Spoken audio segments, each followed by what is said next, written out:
नमस्कार, न्यूज 18 मध्य प्रदेश छत्तीसगढ़ देख रहे हैं आप और मैं हूं आपके साथ अवंतिका श्रीवास्तव। और न्यूज रूम से हमारे सहयोगी पुनीत भी हमारे साथ लगातार जुड़े हुए हैं। कुछ खास खबरों पर उनका भी हम रुख करेंगे, लेकिन इससे पहले बुलेटिन में सबसे पहले खबर ग्वालियर से, जहां पर एक बड़ी सौगात मिलने जा रही है। केंद्रीय मंत्री नितिन गडकरी का ग्वालियर दौरा आज है। केंद्रीय मंत्री नितिन गडकरी एक बड़ी सौगात देने जा रहे हैं ग्वालियर वासियों को। एलिवेटेड फ्लाईओवर रोड का भूमि पूजन आज होगा। 829 करोड़ की लागत से एलिवेटेड फ्लाईओवर बनेगा। मध्य प्रदेश में किसी नदी पर बनने वाला यह पहला फ्लाईओवर है। आईएसबीटी और अन्य विकास कार्यों का लोकार्पण और भूमि पूजन भी ग्वालियर में आज होने जा रहा है। तो आज बेहद ही खास दिन ग्वालियर के लिए,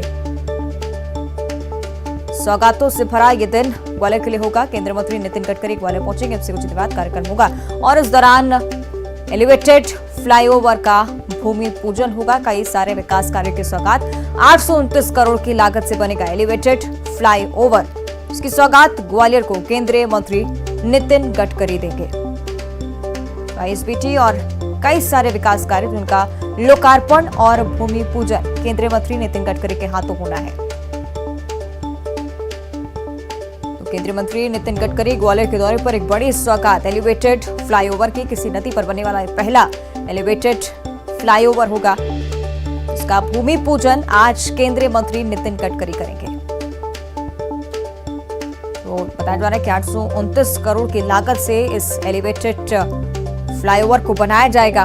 साथ ही आईएसबीटी की भी सौगात ग्वालियर वासियों को आज मिलेगी और कई सारे विकास कार्य केंद्रीय मंत्री नितिन गडकरी जिनका भूमि पूजन करेंगे।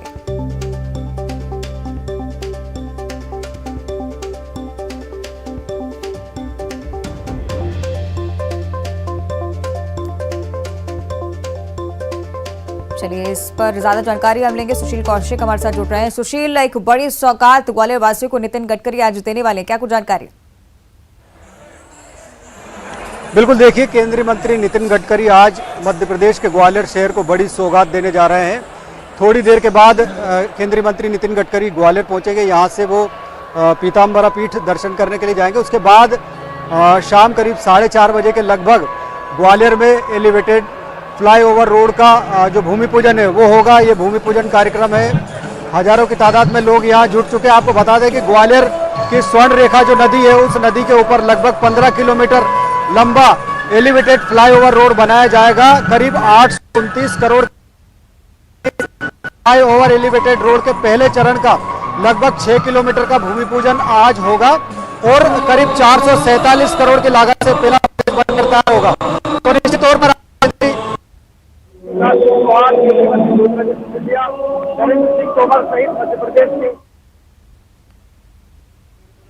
चलिए सुशील, स्पष्ट तौर पर हम आपको नहीं सुन पा रहे, लेकिन जिस तरह से आप जानकारी दे रहे थे कि एक बेहद खास दिन ग्वालियर के लिए होने जा रहा है, क्योंकि स्वर्ण रेखा नदी उस पर एलिवेटेड फ्लाईओवर की सौगात नितिन गडकरी की तरफ से दी जाएगी और कई सारे विकास कार्य जिनका लोकार्पण और भूमि पूजन नितिन गडकरी करेंगे। ज्योतिरादित्य सिंधिया इस कार्यक्रम में मौजूद रहेंगे और कई बड़ी हस्तियां राजनीति से जुड़ी इस दौरान मौजूद रहने वाली हैं। कई सारे विकास कार्यों का लोकार्पण, सौगात ग्वालियर वासियों को।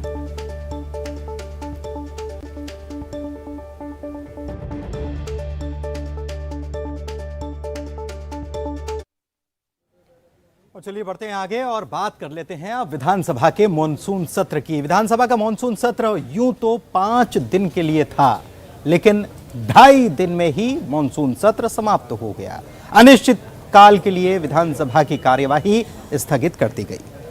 आपको बता दें कि पोषण आहार मामले और कई मुद्दों को लेकर विपक्ष के हंगामे के चलते स्पीकर ने अनिश्चित काल के लिए सदन की कार्यवाही को स्थगित कर दिया। शोर शराबे हंगामे के बीच अध्यक्ष ने कार्यसूची में शामिल विषयों को पूर्ण करने की औपचारिकता की। इसके तहत अनेक रिपोर्ट सदन के पटल पर रखी गई। वित्त वर्ष 2022-23 के पहले अनुपूरक अनुमान से संबंधित विनियोग विधेयक को भी ध्वनि मत से पारित किया गया। इसके अलावा 4 अन्य अहम विधेयक जो कल सदन में पेश किए गए थे, उन्हें भी ध्वनि मत से पास करा दिया गया। अनुपूरक कार्य सूची में शामिल 3 अन्य विधेयक भी आज पेश किए गए। इन सभी को हंगामे के बीच आज ही पारित करा लिया गया। वहीं कई विधायी कामों को जल्दी निपटा लिया गया और फिर शोर शराबे के बीच कार्यवाही अनिश्चित काल तक के लिए स्थगित कर दी गई। सत्र को समय से पहले खत्म होने पर विपक्ष ने सरकार पर निशाना भी साधा। विश्वास सारंग बचाव करते नजर आए।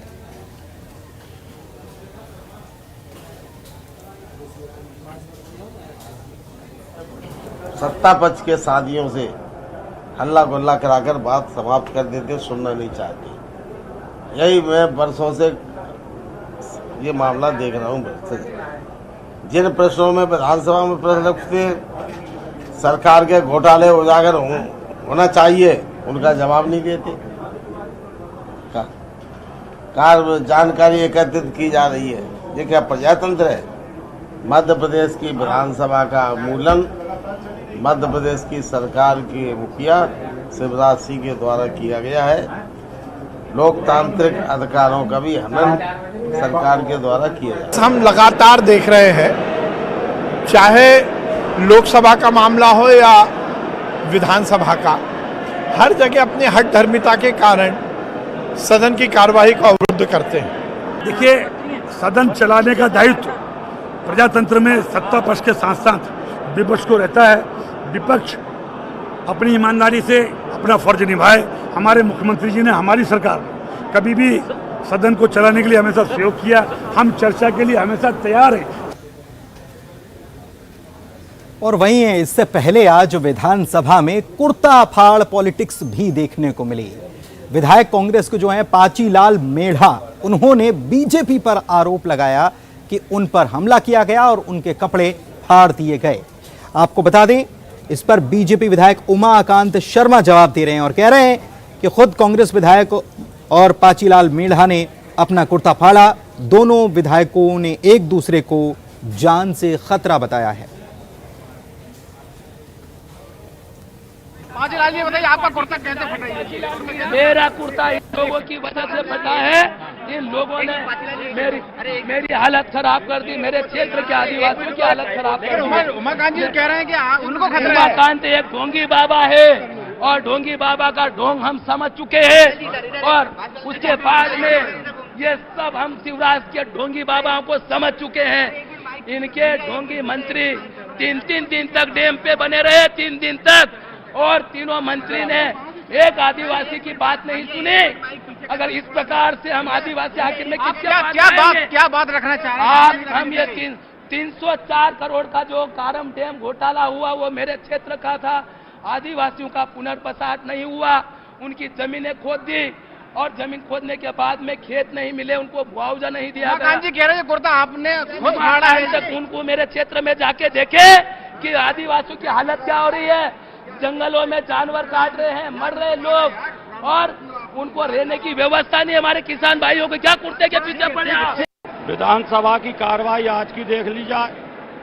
जब इन्होंने प्रवेश किया था, वहां के सीसीटीवी कैमरे देखे जाएं, इनका कुर्ता कहां फटा, कौन ने फाड़ा। मैंने तो आंखों से देखा है कि सदन के अंदर कांग्रेस के विधायक खुद उनका बार बार कुर्ता फाड़ रहे थे।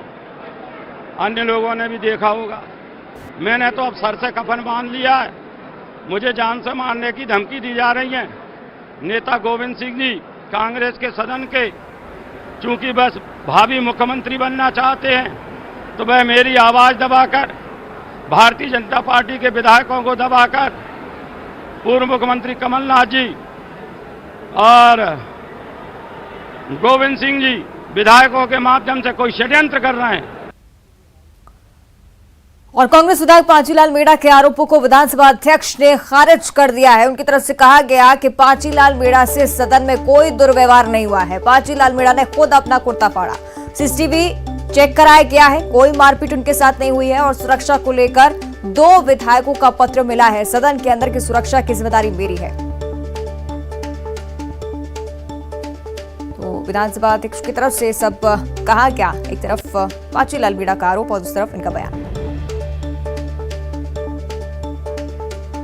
3 घंटे प्रतिदिन के हिसाब से निकाला 3 दिन के लिए, तो लंच ब्रेक खत्म कर दिया, 1.5 घंटा हुआ, और 5:30 की जगह में 7:30 किया तो 2 घंटे हुए। इस तरह से 3.5 घंटे 3 दिन लाए तो 10:30 से 11 घंटे का अवसर होकर के ये हुआ कि सारे विधायकों को अवसर दिया जाएगा। फिर आपने देखा वहाँ पर क्या हुआ, माननीय मुख्यमंत्री जी का वक्तव्य आया और वक्तव्य के बाद एक वातावरण जो बना वो कम से कम विधानसभा चलाने लायक तो नहीं था।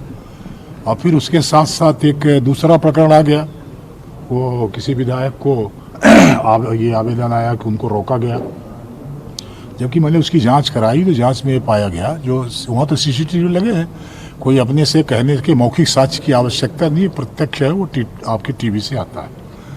तो वहाँ पर जो रिपोर्ट आई अपने पास, तो वहाँ पर ये आया कि वो जो तख्ती लेकर के प्रवेश कर रहे थे उसको उछड़ाने का प्रयास कर रहे थे। तो स्वाभाविक है, तख्ती के परसों आए तो प्याज लेके आ गए, अब प्याज छुड़ाना पड़ रहा है कि प्याज भीतर लेके, अब कोई गट्ठर लेके जाएगा तो वो तो अलाउ नहीं है विधानसभा में। विधायक के आचरण में ही लिखा हुआ, जो आचरण कैसा व्यवहार करेगा उसमें यहाँ तक लिखा है कि वो बिल्ला लगा करके भी विधानसभा के भीतर नहीं आएगा, किसी दल का या किसी का। चलिए, ज्यादा जानकारी इस पर हम लेंगे। हमारे सहयोगी शरद श्रीवास्तव भोपाल से हमारे साथ लाइव जुड़ रहे हैं। शरद, एक तरफ पांचीलाल मीणा का आरोप कि मेरे कपड़े फाड़ दिए गए और दूसरी तरफ विधानसभा अध्यक्ष का स्पष्टीकरण, जमकर बवाल आज के दिन हुआ है। क्या कुछ हुआ आज और कैसे इसे देखा जा रहा है? देखिए, ये बवाल इस हद तक हुआ कि विधानसभा की कार्यवाही जो 17 सितंबर तक चलनी थी वो आज ही 15 तारीख को खत्म हो गई। कल की कार्यवाही भी हमने देखा था इसी तरीके से हंगामे की भेंट चढ़ते हुए स्थगित करनी पड़ गई थी आधे ही दिन के बाद में।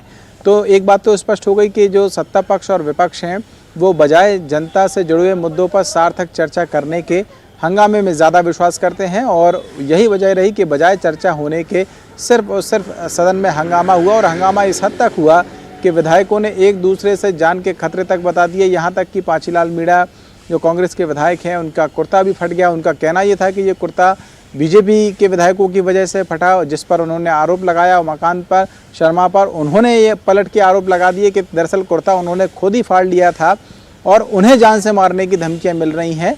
तो इन आरोप प्रत्यारोपों के बीच में सदन में जो ज़रूरी काम होने थे वो बिना किसी चर्चा के पास हो गए। अनुपूरक बजट तक बिना चर्चा के पास हो गया और सदन की कार्यवाही को अनिश्चित काल के लिए स्थगित कर दिया गया। तो कुल मिलाकर ये कह सकते हैं कि सदन जो पहले से ही बहुत छोटा था, सिर्फ 5 दिन का सत्र था विधानसभा का मॉनसून का सत्र, वो भी पूरा नहीं चल पाया, 2.5 दिन में ही खत्म हो गया और जनता से जुड़े हुए मुद्दों पर बहस अधूरी ही रह गई। जिन पर चर्चा नहीं।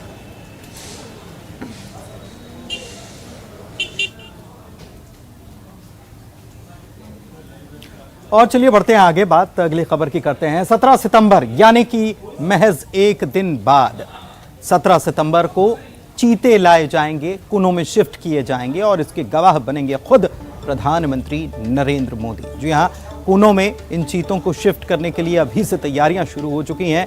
जहां एक तरफ पार्क तैयार कर लिया गया है, वहीं कल यानी कि 16 सितंबर को एक खास चार्टर्ड प्लेन से चीतों को लाया जाएगा, जिसमें 8 चीते होंगे, 5 मादाएं हैं, 3 नर चीते हैं और इनको चार्टर्ड प्लेन से लाया जा रहा है नामीबिया से। इनमें 3 नर 5 मादा हैं। चीतों को भारत लाने के लिए विशेष विमान को तैयार किया गया, उसकी तस्वीर जरा देख लीजिए। ये स्पेशल प्लेन है, चार्टर्ड प्लेन, जिसमें चीतों की खूबसूरत पेंटिंग की गई है।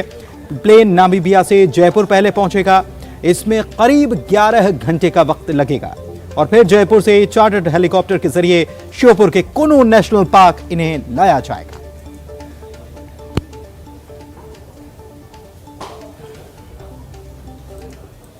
चंद घंटों के काउंटडाउन के बाद मध्य प्रदेश में चीते दौड़ते हुए नजर आएंगे। प्रधानमंत्री नरेंद्र मोदी के जन्मदिन के मौके पर श्योपुर के कूनो पालपुर में चीता छोड़ने की तैयारी है। प्रदेश के वन मंत्री विजय शाह हमारे साथ मौजूद हैं। सर, एक तो मध्य प्रदेश के लिए अच्छी खबर है और खासतौर पर पीएम मोदी के जन्मदिन पर मध्य प्रदेश सरकार का तोहफा भी इसे कहें।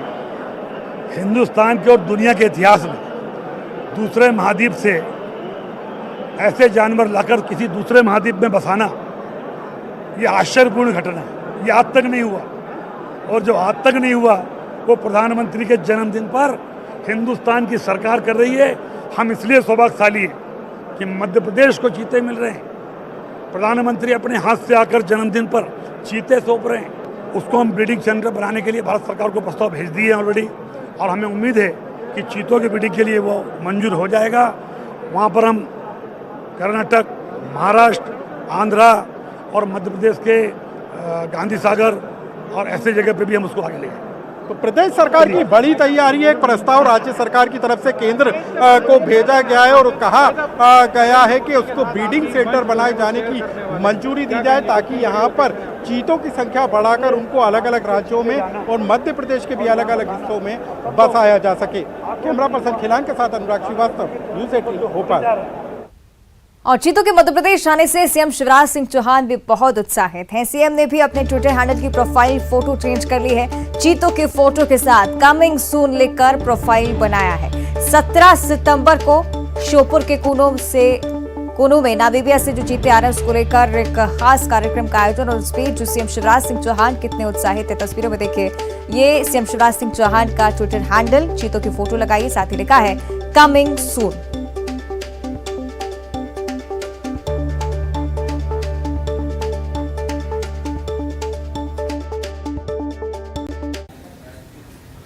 और चलिए बढ़ते हैं आगे और भोपाल की बात करते हैं, जहां पर एक निजी स्कूल बिलबोंग जो स्कूल है उसमें 3 साल की बच्ची के साथ दुष्कर्म की कोशिश करने का मामला सामने आया था। इसके बाद मुख्यमंत्री ने इस पर संज्ञान भी लिया था और अब मुख्यमंत्री ने आज सीएम हाउस में सुबह 7 बजे बैठक बुलाई, अधिकारियों को निर्देश दिए, कहा स्कूल बस में कौन ड्राइवर कौन आया रख रहे हैं, ये स्कूल प्रबंधन की जिम्मेदारी होगी। स्कूल बस के सभी ड्राइवर्स का पुलिस वेरिफिकेशन कराया जाए।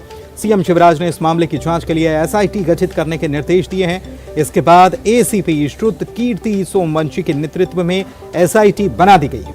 इस टीम में महिला पुलिस अधिकारी ही शामिल हैं। दल के 4 सदस्य मामले की जांच करेंगे। स्कूल प्रबंधन से मामले में पूछताछ जारी है।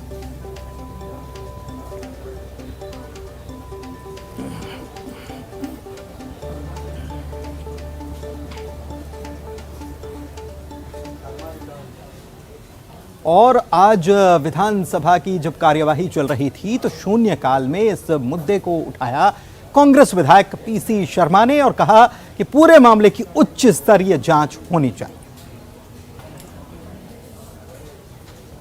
देखिए, ये बिलबोंग स्कूल का एक बहुत ही सेंसिटिव मामला है। मैंने ये ध्यानाकर्षण भी लगाया था और की सूचना जो मैंने आज पढ़ी हंगामे के बीच में, जिसमें ये मांग थी कि जिस तरह से 3 साल की बच्ची के साथ दुष्कर्म हुआ, आज 100 से ज़्यादा पेरेंट्स वहाँ गए कि भाई सिक्योरिटी क्या है हमारे बच्चों की, कल हमारे बच्चों के साथ हो जाएगा। पूरा घेराव किया वहाँ पर, लेकिन प्रबंधन सुनने को तैयार नहीं। जब दुष्कर्म हुआ तो उसके पेरेंट्स जब वहाँ पे गए तो उनसे कोई बातचीत प्रबंधन ने नहीं की, और ऊपर से जो बस थी उसको मैकेनिक क्या भिजवा दिया जिससे कोई चीज नहीं मिली। सीसीटीवी कैमरे उसमें लगे थे लेकिन चालू नहीं थे। कोई आश्वासन ये दे नहीं पा रहा है। इस मामले की उच्च स्तरीय जांच होना चाहिए और एडीएम जांच करे। और इस मामले में अब प्रदर्शन भी लगातार होते जा रहे हैं क्योंकि गुस्सा बढ़ता जा रहा है। कल एबीवीपी ने प्रदर्शन किया था, आज एनएसयूआई के लोग भी प्रदर्शन करते हुए नजर आए और जो दोषी ड्राइवर है उसको फांसी की सजा देने की मांग की गई है। और अगर ऐसा नहीं होता तो एनएसयूआई ने प्रदेश स्तर पर उग्र आंदोलन की चेतावनी भी दे डाली है।